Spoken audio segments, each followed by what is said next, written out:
আমরা ইরানও সাপোর্ট করি। ইরান কেন সাপোর্ট করে? ইরান মুসলমান কান্ট্রি, আমরা মুসলমান হতে লাগি ইরানকে সাপোর্ট করি। মুসলমান বলে ইরানকে সাপোর্ট করি। ইরানের খেলা সবসময় দেখা হয়? ও খেলাই সব সময় দেখি। কেমন মানে সবসময় দেখা হয়? সব সময় দেখি। আচ্ছা, এবার ইরান কিন্তু আমেরিকা যায় খেলবে না, সে সব কানাডা আর মেক্সিকোতে খেলবে। কানাডা আর মেক্সিকো। কেমন হবে তাদের খেলা? খুব ভালো খেলা হইব, খুব ভালো খেলা হইব। আমরা চাই কাপটা নিত ইরানে।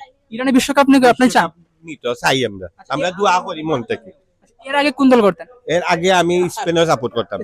স্পেনের এইবার তো স্পেন ফেভারিট, আসি স্পেনের তো আছেই আমি, নাম্বার ওয়ান নাম্বার ওয়ান আমার স্পেন বেশি সাপোর্ট করি। যেমন আর্জেন্টিনা ব্রাজিল যে সবাই যেরকম সাপোর্ট করে আমি স্পেনকে এভাবে সাপোর্ট করি, বাট মন থেকে চাচ্ছি ইরানে কাপটা নেব।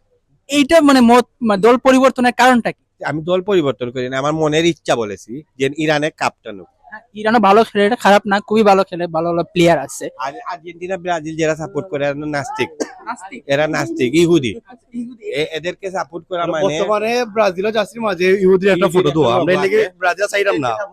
দল ভালো, সবাই দল ভালো। কত পার্সেন্ট সম্ভাবনা ইরান এবার বিশ্বকাপ জিতবে? পার্সেন্টেজ জানতেছি আমি না, জানি 70% ইরান আমরা 70% ইরান জিতবে। মুসলমান যত মুসলমান ভাইয়েরা আছে সবাই দোয়া করতেছে ইরানের কাপটা নেব। আচ্ছা, ইরানের জন্য আমাদের পক্ষ থেকে অল দ্য বেস্ট, ইরান জিতুক বিশ্বকাপ, আমরাও চাই। All the best Iran. Iran